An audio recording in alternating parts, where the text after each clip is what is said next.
السلام عليكم ورحمة الله وبركاته. الحمد لله فاطر السماوات والأرض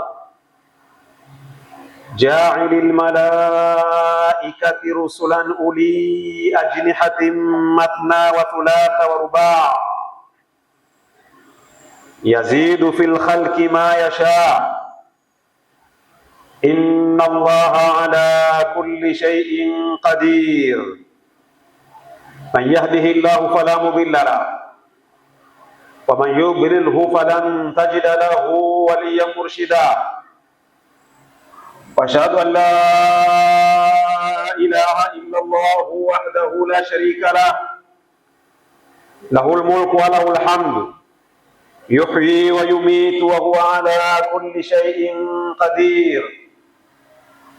واشهد ان سيدنا ونبينا وحبيبنا وعظيمنا وشفيعنا واستاذنا ومولانا محمدا عبد الله ورسوله وصفيه من خلقه وحبيبه، بلغ الرسالة وأدى الأمانة ونصح الأمة وجاهد في الله حق جهاده. فصلواتك ربي وسلامك على هذا النبي الأمي وعلى آله وأصحابه ومن تمسك بسنته واهتدى بهديه فكان من الناجين. سبحانك اللهم ربي وبحمدك على حلمك بعد علمك. سبحانك اللهم ربي وبحمدك على عفوك بعد قدرتك. سبحانك اللهم ربي لا علم لنا إلا ما علمتنا إنك أنت العليم الحكيم. سبحانك اللهم سبحانك جل ثناؤك وعز جارك وتبارك اسمك ولا إله غيرك. سبحانك اللهم سبحانك رب اشرح لي صدري ويسر لي أمري واحلل عقدة من لساني يفقه قولي آمين. فيا عباد الله usikum wa nafsi awalan bitaqwa Allah faqad faza almuttaqun. Ndugu zangu katika imani, awali ya yote, baada ya kumshukuru Mwenyezi Mungu Subhanahu wa Ta'ala, kadhaa kumtakia ziada za rehma mtume wetu Muhammad sallallahu alaihi wasallam, na kuhusieni pamoja na kuhusia nafsi yangu kumcha Mwenyezi Mungu Subhanahu wa Ta'ala. Dhana ya kumcha Mwenyezi Mungu Subhanahu wa Ta'ala ni pana sana, ina kina kirefu, lakini kwa muktasar ni kuwa karibu na maamrisho yote Allah Subhanahu wa Ta'ala kwa maana ya kuyatekeleza, kadhaa kuwa mbali na makatazo yote aliyokataza Allah Subhanahu wa Ta'ala kwa maana ya kuyawacha, na hivyo iwe mtu ndiyo mfumo wake wa maisha ya kila siku.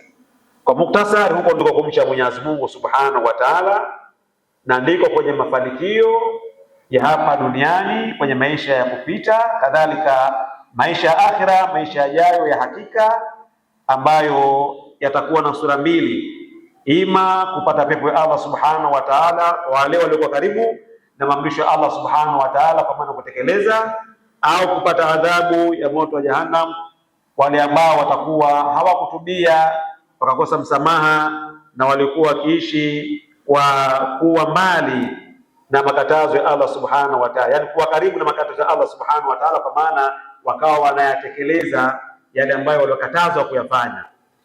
Tumuombe Mwenyezi Mungu Subhanahu wa Ta'ala atujalie kuwa ni miongoni mwa wamchao kweli ili tuweze kufuzu. Allahumma amin. Tufaslamu, hotuba yetu leo tutakumbushana juu ya kuwa ufunguo wa mema. Hiyo ndio itakuwa anwani ya hotuba yetu leo, kuwa ufunguo wa mema, being a key to goodness. Being a key to goodness, kuwa ufunguo wa mema, kwamba Muislamu anatakiwa maisha yake yote yeye awe ni ufunguo wa mema, anafungua mema, asiwe ni ufunguo wa shari, kwa maana ya kueneza shari katika mwili wake binafsi, katika familia yake, katika jamii yake, kadhalika kwa umma kwa ujumla. Hayo yamekatazwa, yameelekezwa ndani ya Qur'ani, kadhalika mafunzo ya Mtume Muhammad sallallahu alaihi wasallam. Tukitembelea Qur'ani tukufu katika moja ya maneno ya Allah subhanahu wa ta'ala katika suratu Nisa, sura ya 4 kwa mpangilio wa msaafu, lakini ni sura ya 92 kwa historia ya kushushwa Qur'ani. Aya 85 Allah subhanahu wa ta'ala anasema baada a'udhu billahi samii'il alim minash shaitani dhaifi la'in rajim, man yashfa' shafa'atan hasanatan yakul lahu nasibun minha wa man yashfa' shafa'atan sayyi'atan yakul lahu kiflun minha wa kana Allahu ala kulli shay'in muqita. Al-aya. Allah subhanahu wa ta'ala anasema man yashfa' shafa'atan hasanatan yakul lahu nasibun minha, mwenye kumshughulikia mwingine apate mema, kila siku yeye anamshughulikia, kwa maana ya kumlingania, kwa maana ya kumwezesha, kwa maana ya kumlea, ili apate mema, awe ni mja mwema.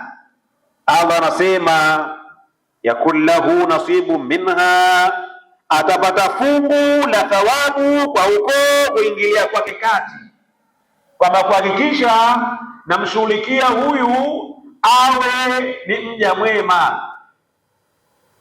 ima ni mwanawe, ima ni madrasa, iwe ni shule ya Kiislamu, iwe ni umma kwenye nadwa mbalimbali, mihadhara na darsa za kina baba za kina mama, akawa anamshughulikia ili awe mja mwema, apate mema. Allah anasema atapata fungu la thawabu kwa huko kuingilia kwake kati.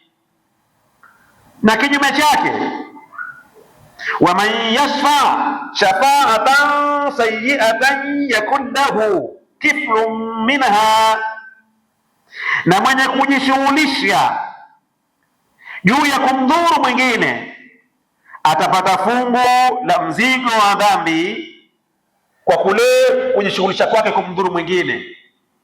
Atapata fungu la mzigo wa madhambi, kwamba huyu amtoe katika mstari, awe si mja mwema, awe ni mwovu, amepinda, anafanya masia, mlevi, mzinzi, kupora mali za watu, kuvunja heshima za watu, kuwatukana na yenye mfano wa hayo.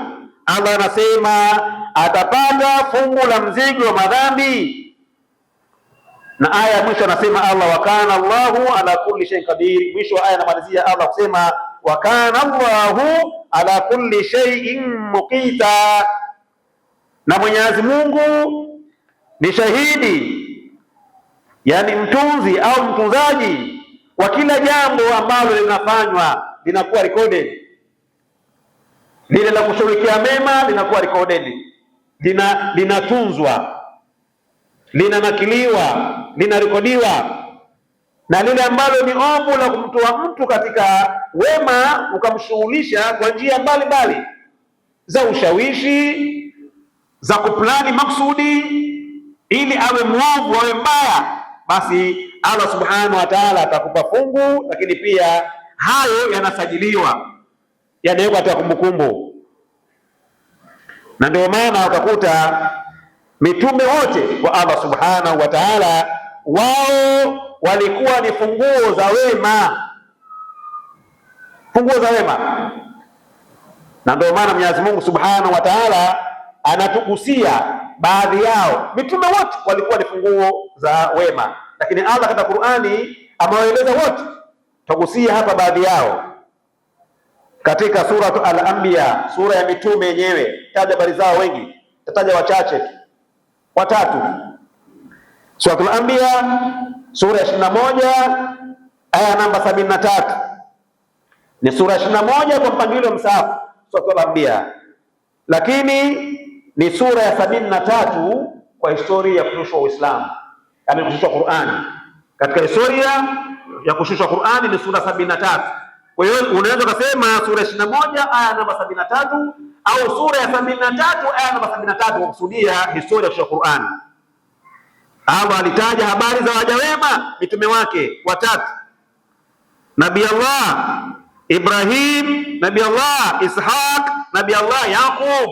Kaelezea nyuma huko, kuna kisa kirefu, habari ndefu kwamba hao ni waja wake wema, lakini akasema katika sehemu ya aya, baada billahi samil alim minash shaitani dhaifi la'in rajim, waja'alnahum a'immatan yahduna biamrina, waja'alnahum a'immatan yahduna biamrina, na tukamfanya Nabii Allah Ibrahim alayhi salam, Ishaq alayhi salam na Yaqub alayhi salam kuwa ni viongozi wa watu, bimaana wanawalingania wamwabudu yeye Allah subhanahu wa ta'ala na kumtii yeye Allah subhanahu wa ta'ala kwa idhini yake aliyetukuka Allah subhanahu wa ta'ala, kwa idhini ya Allah subhanahu wa ta'ala. Kuongoka ni kwa idhini ya Allah subhanahu wa ta'ala, lakini bado wao nafasi yao ya kibinadamu ya utume wakawa wanaifanya, wanaitekeleza. Waja'alnahum a'immatan yahduna bi amrina, and we made them leaders guiding men by our command. Wamefanywa na Mwenyezi Mungu subhanahu wa ta'ala ni viongozi wa watu, wanawalingania waabudu yeye Allah subhanahu wa ta'ala, kadhaa kumtii kwa idhini yake Allah subhanahu wa ta'ala aliyetukuka. Na ndio maana katika jambo hili la kuwa funguo za wema, Waislamu wote, mimi na wewe na wengineo, wanapaswa kuwa ni walinganiaji wa mambo ya mema, wanapaswa wawe ni funguo za wema, na yale ambayo ni mema wanatakiwa wayachukue, wayaige kutoka kwa mitume wote ambao wameelezwa na Allah subhanahu wa ta'ala. Hapa tumetaja wachache, lakini mitume wote ambao ni wema, yale mema waliyofanya mitume hayo ya wema, basi Waislamu wanapaswa wayachukue na fanya kazi kama mfano. Na ndio maana Waislamu tukaombwa, miongoni mwa dua zote ambazo tunaziomba, tunamwomba Allah subhanahu wa ta'ala, tumeelekezwa tumwombe Allah subhanahu wa ta'ala kuwa viongozi na sisi, viongozi wa kuongoza watu, kila mmoja kuanzia familia yake ni kiongozi, mtaani ni kiongozi, kwenye taasisi ni kiongozi, kadhaa kwenye umma ni kiongozi. Tukaombwa au tukatakiwa tuombe dua hiyo, na kusema Rabbana hablana min azwajina wa dhurriyyatina qurrata a'yunin waj'alna lilmuttaqina imama. Ya Allah, e Mola wetu, tutumikie miongoni mwa wake zetu na wana wetu. Tutumikie nini ya Rabbi? Tutumikie kile cha kutuliza macho yetu, qurrata a'yun, na chenye maliwazo na furaha kwetu, lakini waja'alna lilmuttaqina imama, na utufanye ni kiigizo chema kwa wacha Mungu kutuiga. O Lord, grant unto us wives and offspring who will be the comfort of our eyes, and give us the grace to lead the righteous. Dua hii tutakiwa tuiombe, na imethibiti ndani ya Qur'ani katika suratu Al-Furqan, sura 25 kwa mpangilio wa msahafu, lakini ni sura ya 42 kwa historia ya kushushwa Qur'ani, sura ya 25 kwa mpangilio wa msahafu, lakini kwa historia ya kushushwa Qur'ani ni sura ya 42, aya namba 74, aya hiyo inapatikana. Kwa hiyo haya yote tukufu Islam yanaonesha ni ushahidi kwamba sisi kama Waislamu tunatakiwa tuwe ni funguo za wema na tusiwe ni funguo za shari. Kwa hiyo inaonekana hapa kwamba kuna mpambano, ziko funguo za shari na funguo za wema. Jukumu letu kama Waislamu ni kuandaa waja ambao watakuwa ni funguo za wema kwa kadri ya uwezo wetu, kuweza kupiku namba ya wale ambao ni funguo za shari, kwamba wao wapungue. Sisi ni kazi yetu kila siku kuweza ongezeke. Kwa kufanyaje? Kwa kuiga mitume wa Allah subhanahu wa ta'ala, wamefanya kazi ya dawa mpaka wakaweza kufanikiwa kufikisha ujumbe. Wallahu tabaraka wa ta'ala yaqul wa biqawlihi yahtadi mutadun fa idha qira al-Qur'anu fastami'u lahu wa ansitu la'allakum turhamun wa qala 'azza min qa'ilin 'alim fa idha qara'ta al-Qur'ana fasta'idh billahi minash shaitanir rajim a'udhu billahi minash shaitanir rajim man yashfa' shafa'atan hasanatan yakul lahu nasibun minha wa man yashfa' shafa'atan sayyi'atan yakul lahu kiflun minha wa kana Allahu ala kulli shay'in mukita. Barakallahu li wa lakum fil Qur'anil azim wa nafa'ani iyyakum ma fihi min al-ayati wa dhikril hakim. Aqulu qawli hadha astaghfirullahal azim li wa lakum wa lisa'iril muslimina wal muslimat wal mu'minina wal mu'minat.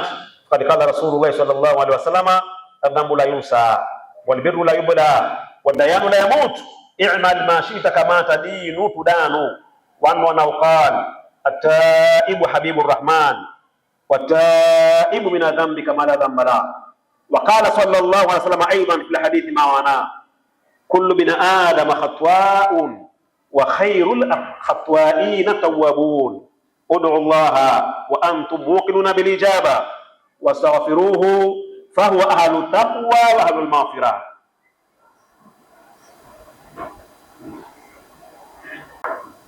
الحمد لله wassalatu wassalamu ala rasulillah nabiyina Muhammad bin Abdillah wa alihi wa sahbihi wa junudihi wa man wala ba'd.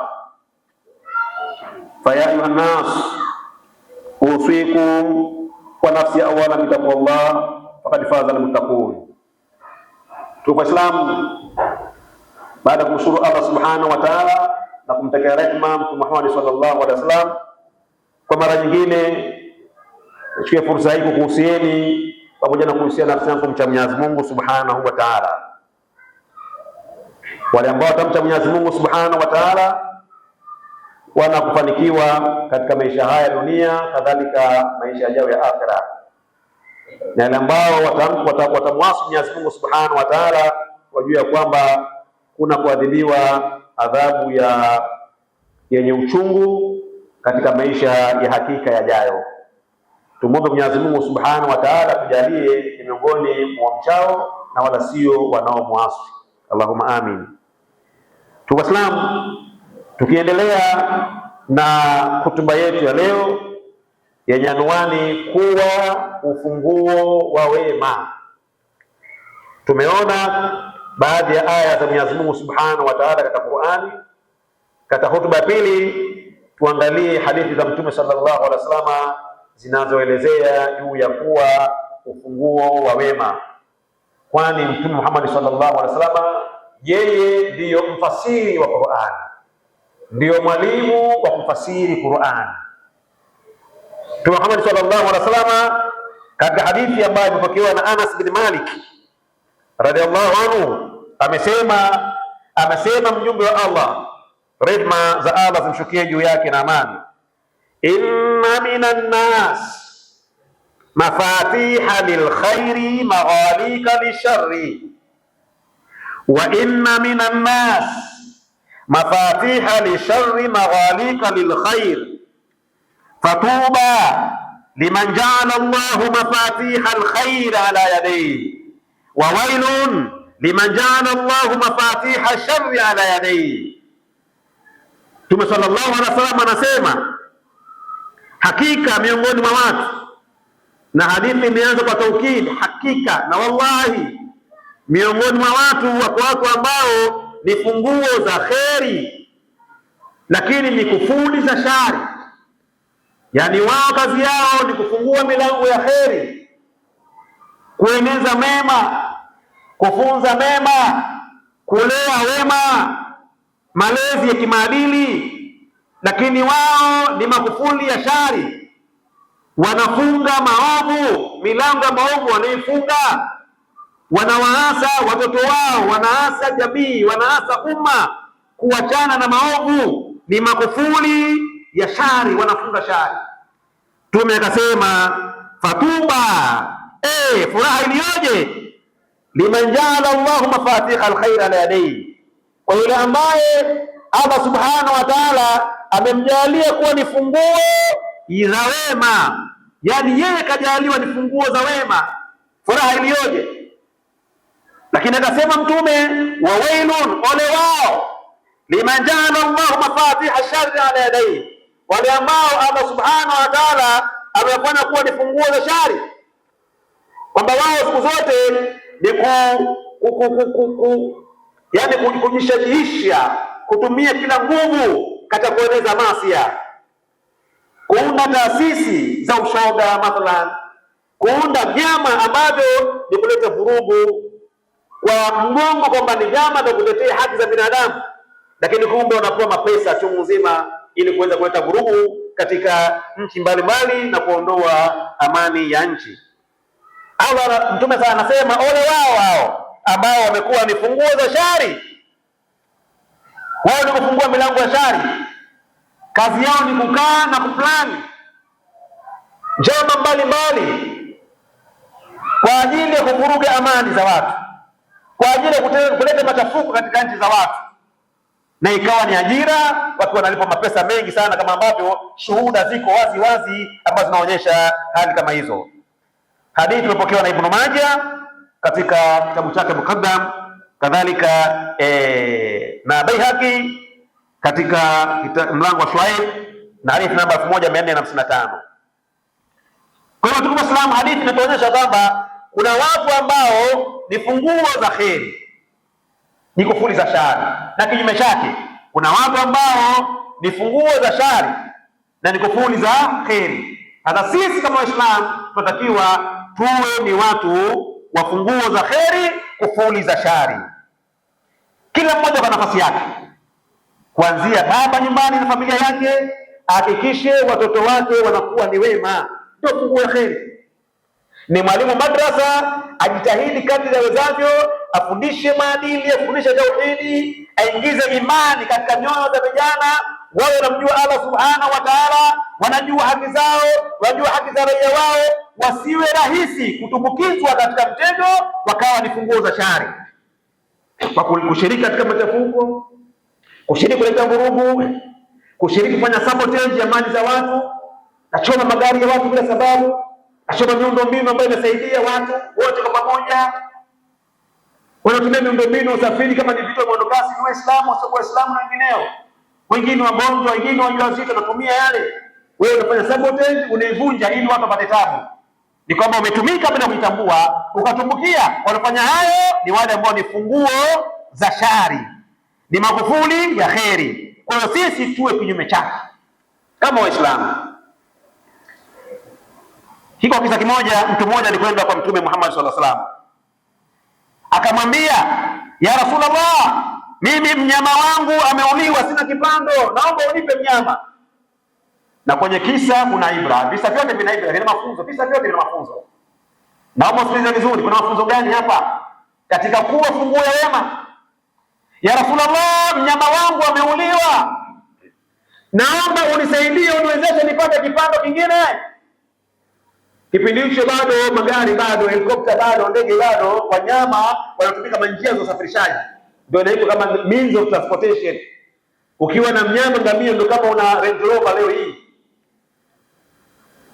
Ya Rasulullah, sina mnyama, sina kipando, nisaidie tupate kipando kingine.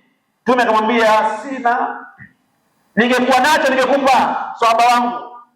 Pale pale akatokea mtu akamwambia, ya Rasulullah, mimi naweza kumsaidia huyu, sina uwezo, lakini naweza nikampeleka kwa mtu ambaye najua ana uwezo kumsaidia na atamsaidia. Hakuna shaka, mafatihul khair, funguo khair. Huyu anafanya wema, wanafungua heri, kumsaidia sahaba apate kipando, akitumia katika njia mbalimbali. Awe tayari kama kuna vita vimetangazwa kwa ajili ya Uislamu, mnyama anaye anakwenda katika vita kutoka mapambano. Mimi kile nakwenda na hakuna vifaru, anakwenda wanyama. Mimi naweza kumsaidia kumpeleka kwa mtu akapata kipando. Sikiliza jibu la Mtume sallallahu alaihi wasallam. Mtume akasema, man dalla ala khairin falahu mithlu ajri fa'ilihi, yoyote ambaye atakuwa anaonyesha kheri, atakuwa ni funguo ya wema, atafungua mlango wema, wema ukapatikana, basi anapata ujira wa yule aliyefanya na yeye wema ule, naye anapata. One who guides to something good has a reward similar to that of its doer. Man dalla ala khairin, yoyote ambaye amefanya kheri, kheri yoyote ile ndio wema, kheri yoyote.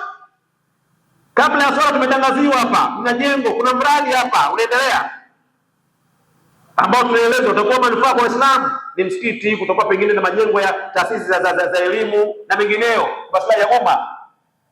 Toa wewe, ndio funguo wema, changia, muache athari. Hata kama unakufa kwa Allah, unaweza kusema nilitoa 100 yangu, 10,000 yangu, 100,000 yangu, mfuko wa simenti moja, nondo moja, au kaenda kwa mshawishi yule ambaye ana uwezo, bwana Mwananyamala Mashitakwa, kuna mradi wa jengo kituo cha Kiislamu kinaendelea, wanahitaji nguvu, hawana, washafika hatua, wameanza na kwenda.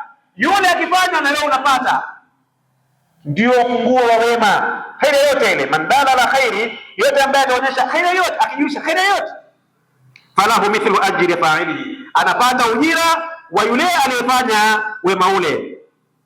Hadithi imepokewa na Imam Muslim katika kitabu al-Imara, hadithi namba 133, lakini pia Abu Daud katika kitabu cha Adab, hadithi namba 115, na Imam Tirmidhi katika kitabu cha Ilmu, hadithi namba 14.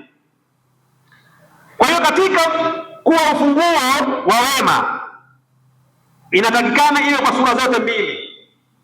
Sura ya kwanza, kuwaita watu katika Uislamu, kuwalingania waje katika dini ya amani, dini ya Allah subhanahu wa ta'ala, dini ya haki, dini ya maumbile. Uwaite ufanye kazi hiyo ya dawa. Lakini njia ya pili ni kuhudumia Uislamu, saving Islam, kuhudumia Uislamu kwa hali na mali, kama ambavyo walivyofanya maswahaba kwa Mtume sallallahu alaihi wasallam. Na huku kuwa ni funguo ya wema katika ima kuwaita Uislamu, amekuwaita watu wengine katika dini ya Allah, au kuhudumia Uislamu.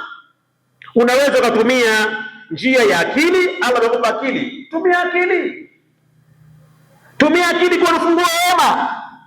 Lakini maneno unayosema ni jambo lipo katika nchi na kwenda ovyo, sema. Ni askofu, ni mchochezi, sema, tumia maneno. Na Mtume akazungumza katika hadithi, man raa munkaran falyughayyirhu biyadihi fa in lam yastati fa bilisani fa in lam yastati fa biqalbi wa dhalika adhafu al-iman. Kwa kutumia maneno, sema, sikae kimya. Wewe ukitoa tamko na wewe unatoa tamko kuelezea kwamba bwana, hapana, mnazungumza ni uongo, hadi kwa 1, 2, 3 naelezea. Kama ni haki, naelezea haki gani. Upande wa maskofu wao wanapata zaidi kuliko sisi Waislamu. Walikataa kupata nani nchi yetu kujiunga na OIC, na wangefaidika na wao wote, lakini wakafanya kila mbinu kuzuia. Kwa sababu gani? Wao ni funguo za shari, ni funguo za shari, ni magufuli ya kheri. Kama yasema Mtume, kuna watu aina hiyo. Mahakama ya kadhi wala hiuhusu wao, hawaendi kuhukumiwa wao, lakini wabakisha haipiti. Hatujasahau Waislamu, hatujasahau. Kibado wanakuja matamko wao, akitokea rais Muislamu basi nakuwa ni matamko mengi. Rekodi zipo. Kwa Mwalimu Nyerere hakuna hata tamko moja, hata moja, 0. Tukuja Mzee Mwinyi matamko 20. Lakini ukiangalia akija Uislamu ndio inakuwa ni mtihani, balaa. Kwa hiyo tumia maneno, zungumza ambavyo ndivyo. Lakini pia utumie kalamu. Ni mwandishi, tumia kalamu kuelezea. Uwe ni ufunguo wa mema. Ni jambo limeandikwa, wewe andika vilivyo, rekebisha. Ni kwenye mtandao, watu wanatukana, wewe nani usitukane, lakini elekeza kama si sahihi kutukana. Taarifa zinakuja za uongo, propaganda, unaona nafasi, tumia kueleza mambo ambavyo ndivyo yalivyo. Lakini unaweza kutumia pia knowledge. Kama una elimu wa jambo lile, uchambuzi wa kisiasa, uchambuzi wa mambo ya kijamii, tumia, usikae kimya. Lakini power, unayo nguvu, una nafasi, ni kiongozi wa dini, tumia nafasi yako kutetea Uislamu, kumtetea Muislamu mwenzako. Ukimwona kwamba hapa anapingwa vile ni Muislamu tu ndio maana anapingwa, Uislamu hapa dini yake, position yako, tumia nafasi yako.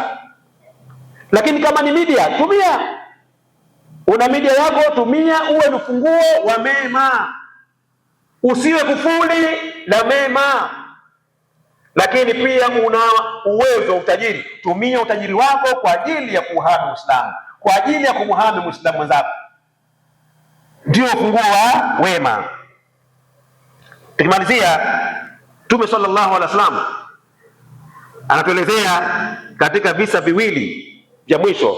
Cha kwanza, yuko mtu mmoja alikwenda kwa sahaba mwenzake, akamwambia, na mimi nimekuja nataka kwenda vitani, lakini kwa ajili ya Uislamu, lakini sina chochote, sina zana, sina chochote. Yule bwana alikuwa anaumwa, ambaye akaenda kuambiwa na sahaba zake, akamwambia mkewe, huyu bwana mpe zana zangu zote, usiache hata moja, zote mpe, aende vitani kwa ajili ya Uislamu. Ni nini? Ni ufunguo wa mema. Yuko katika hali ya kuumwa, bado anatoa kwa ajili ya Allah subhanahu wa ta'ala. Na hadithi ya mwisho tunaambiwa kama Mtume sallallahu alaihi wasallam, yeye katika kuamrisha hili na kuwa ni funguo ya wema, bado mpaka mtu ni mgonjwa alikuwa hamkatii tamaa, bado mtu anaumwa hamkatii tamaa, anamwambia kwa Allah apone, awe ni ufunguo wa wema, ili kuongeza nguvu za ufunguo wa wema. Kwa sababu haya mambo ambayo yanaendelea, situation hii inaendelea sasa, sipiri kama itaisha, hapana, haiwezi kuisha, haijaanza leo. Hii ipo tu, funguo za wema. Wema watakuwepo na waovu watakuwepo, na wao watatumia mbinu mbalimbali kuhakikisha wanafanya uovu wao. Lakini kama nilivyosema kwamba sisi na sisi tunakuwa tunamwomba Allah subhanahu wa ta'ala kwamba vitimbi vyao Allah avirudishe chini, avibadilishe, vishindwe, lakini watakuwepo. Kwa hiyo kazi ya Uislamu na wao ni kuzalisha wema wengi, kupunguza hawa watu washari kwa kutumia njia ambazo tumezitaja hizo, kuwaelekeza, kuwafundisha ili waweze kuelewa. Wengine wanafuata mkumbo, hawaelewi, na ni vijana wetu, watoto wetu hawajui tunachoendelea. Ujana unasumbua. Kwa hiyo jukumu letu kuweza kuelekeza njia sawa sawa. Mtume aliyekumwombea dua mgonjwa, kaomba Mwenyezi Mungu, Allahumma ishfi abdaka yankau laka aduwan au yamshi ila swala. Ewe Allah, na kuomba umponye mja wako huyu, ili akipona aweze kwenda kumwangamiza adui wa Uislamu kwa ajili yako, lakini aweze kwenda kuswali, kushiriki swala jeneza na Muislamu mwenzake endapo kakapata kadari kwa ajili yako, lakini pia aweze kuswali swala za jamaa kwa ajili yako, sababu ndani ya swala jamaa mnakutana, mnazungumza, mnaelewana, mnasaidiana, kuna maslahi mengi sana. Angalia Mtume wa Allah, mtu huyo anaumwa lakini bado hamkatii tamaa, anamwomba Allah amponyeshe, na akipona awe ni funguo ya wema. Sio kwamba apone tu, arudi katika mstari, autetee Uislamu. Kwa hiyo kwa Uislamu tuna kazi kubwa ya kujenga nyoyo za umma wetu, vijana wetu wajengeke kiimani, wakiwa na maadili mema, funguo za wema, alhamdulillah tutakuwa tunaishi kwa amani. Kwenye mtandao jana kwa naangalia ukuta mwenyekiti wa umoja wa vijana wa chama fulani, sikitaji, kuna miko kutaja vyama vya watu, mwenyekiti wa vijana wa chama fulani amekaa na askofu, wanazungumza nini hatujui, kwenye mtandao.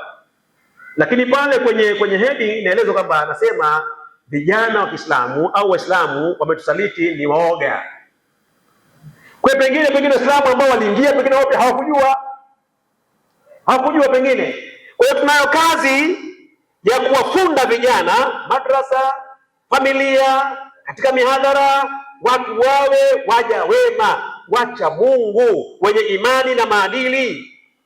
Wakiwa na imani hawezi kutetemeka, hawezi kupata mkumbo, hawezi kujiingiza katika jambo wasilolijua, hawawezi wakamdhuru Muislamu wenzao au kukaa kimya kuacha Muislamu wenzao akadhurika au akadhuriwa. Yuko mshairi mmoja tukimalizia, anaitwa Ahmad Shauki, anasema maneno ya hikma. Kwenye mashairi kuna hikma, tumalizia hotuba yetu. Anasema idhal imanu dhaa fala aman, idhal imanu dhaa fala aman, wala dunya liman lam yuhyi dina, wa man radiya alhayata bighairi dinin faqad ja'ala alfana lahu qarina. Asema mshairi Ahmad Shauki, imani ikipotea, mtu anajengwa kimaadili, hana ucha Mungu, hamjui Allah, hana hofu na Allah, hana tauhidi, fala aman, hana amani. Ni rahisi tu kuchukuliwa na wale ambao ni makufuli ya kheri. Kashawishiwa pale, kapoa vijipesa kidogo, kapoa propaganda, haielewi anachokifanya ni nini. Uislamu umesema ukifanya jambo kufikiria kwanza, idha arada tafala amra fatadabbara akibata fa in kana khaira fa in kana sharra fantai. Chunguza kwanza, umepewa akili, jambo hili kilifanya outcome yake ni nini, matokeo yake ni nini? Ni la kheri fanya, ni la shari kwa dini yangu, kwa maslahi ya umma, wa raia wote, kwa Muislamu zangu, acha usifanye. Akasema pia wala hakuna dunia kwa yule ambaye hauishi dini. Kama dini hamuishi, hamfuati mifano mitume, mkawaiga mitume, basi dunia pia haipo. Lazima dini ihuishwe, ipewe nafasi yake. wa maradhi alhayata bighairi dini, yule ambaye atakuwa radhi, ameridhika, yuko comfortable kabisa na maisha bila dini, mimi nitaishi kusitaki dini bwana, nyoto dini hii kazi yenu ndio hiyo tu, kuzungumza kila siku, pia makelele, mimi nitakaa tu. Faqad ja'ala alfanaa lahu qarina, huyo amefanya upeke kuwa ndio rafiki yake. Loneliness, kitu ambacho ni hatari sana, ambapo moja katika hao Gen Z, moja changamoto ambazo wanapambana nazo ni kwa loneliness. Yaani kwamba ile mtu kuwa mpweke, ana cha kufanya, maisha naona ni magumu, na mtu kumuelekeza, kumpa counseling, shauri nasaha, angalau pengine afanya adhkari, lakini jitahidi kuwezeshwa kufanya chochote. Loneliness kitu kibaya sana. Huyu mtu ambaye atakuwa ameridhia maisha ya dunia bila ya dini, amejichagulia upweke kuwa ndo rafiki yake. Loneliness kitu ambacho ni hatari sana. Lakini kwenye dini kila kitu kinakwenda vizuri, sababu unajenga kiimani na unakuwa ni funguo ya wema. Allahumma shahidi kad balagtu fali khabiru shahidul ghaiba. Mwenyezi Mungu shuhudia mfikisha ujumbe huu aliosikia mfikisha yule ambaye hajasikia. Mawajada khairan falhamdulillah, yule ambaye atakuta kheri kwa haya tulizozungumza, akawa leo kuanzia leo ni funguo wema, ni kufuli ya shari, basi amshukuru Allah subhanahu wa ta'ala. Wa man wajada ghaira dhalika fala manna la nafsa, yule ambaye atakuta kinyume cha hicho, akawa hakufanya kazi haya, hakai na familia yake, vijana wake waimizi kwenda madrasa, haamrishi mema, hakatazi mabaya, kwa nafasi yake, elimu yake, cheo chake, akawa yeye si ufungua wema, basi tukapata shida yote ile, ajue yeye amechangia katika hilo, anatekeleza wajibu wake. Allah atuwezeshe tusiwe katika hali kama hiyo.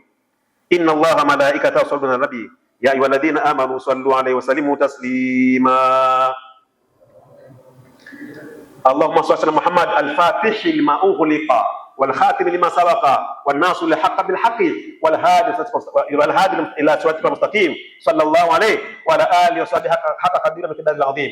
Allahumma rida an khulafa'i rashidin minhum Khalifatur Rahman sayyidina Abi Bakr as-Siddiq wa amirul mu'minin sayyidina Umar bin al-Khattab wa amirul mu'minin sayyidina Uthman bin Affan wa amirul mu'minin sayyidina Ali bin Abi Talib wa ala waladihi sayyidina Nabi Muhammad bin Hasan wa ala Abdullah Hussein wa ala ummi Mazhar al-Batul Fatimah bint Rasul wa jami' sahabati wa tabi'in wa tabi'inahum bi ihsan ila yawmiddin wa rabbana mahum bi rahmatika ya arhamar rahimin. Mtume sallallahu anasema katika siku ya Ijumaa kuna saa inaitwa saatul ijaba. Saa hiyo ni saa kujibiwa lakini bahati mbaya sana imefichwa, ni ghaibu, kama vimefichwa baadhi ya vitu, Lailatul Qadri, Kiyama. Na hii pia nayo imefichwa Saatul Ijaba, lakini imo ndani ya siku ya Ijumaa. Wanazuoni wakajitahidi wakasema ni pale khatibu anapokaa baina ya hutuba mbili, lakini kauli yenye nguvu ni baina al-asri na magharibi. Baada al-asri, kabla ya magharibi jua kuzama, ndio inapatikana Saatul Ijaba, lakini haijulikani, imefichwa. Tumuombe Mwenyezi Mungu Subhanahu wa Ta'ala. Tuna matatizo, kuna wagonjwa, kila mmoja matatizo yake na shida zake. Inshallah Allah atukidhie haja zetu, atuondolee matatizo kwa baraka ya Saatul Ijaba. Lakini pia amjalie kiongozi wetu wa nchi, mama yetu Daktari Samia Suluhu Hassan, Allah mlinda mhifadhi na maadui wa ndani na maadui wa nje, yeye pamoja na wasaidizi wake wote. Lakini pia jalie nchi yetu idumu amani yake kama ilivyokuwa awali, huitwa kisiwa cha amani, na wote ambao ni wenye uovu na nchi hii haitaki mema, Mwenyezi Mungu awaangamize na awapatilize, ili watu wasiishi na hofu, wafurahie maisha ya amani. Alhamdulillah, mina salatu wassalamu ala rasulillah sallallahu alaihi wasallam. Allahumma innaka alim bi jami' hawaijina rabbi faqdiha. Allahumma innaka alim bi jami' hawaijina rabbi faqdiha. Allahumma innaka alim bi jami' hawaijina bi faqdiha wa alim bi jami' uyubina ya rabbi fasurha wa alim bi jami' dhunubina ya rabbi faghfirha. Allahumma ashma rubana warham mautana wa halik adaana wa la tukhayyib ya ilahi raja'ana wa khatim bi bakiyati salihati amalana waj'al jatamatwahu matwana. Allahumma inna nas'aluka bismika al-azim al-a'zam alladhi idha du'ita bihi ajabta. Ikfina sharra al-ashrar, ikfina sharra al-ashrar, ikfina sharra al-ashrar wa kaida al-fujjar wa kaida al-fujjar wa kaida al-fujjar waghfir lana ya ghaffar birahmatika ya arhamar rahimin. Sallallahu ala khairi halki nabina Muhammadin wa alihi wa sahbihi ajma'in walhamdulillahi rabbil alamin. Wa aqimis salah, inna salata kanat ala al-mu'minina kitaban mawquta.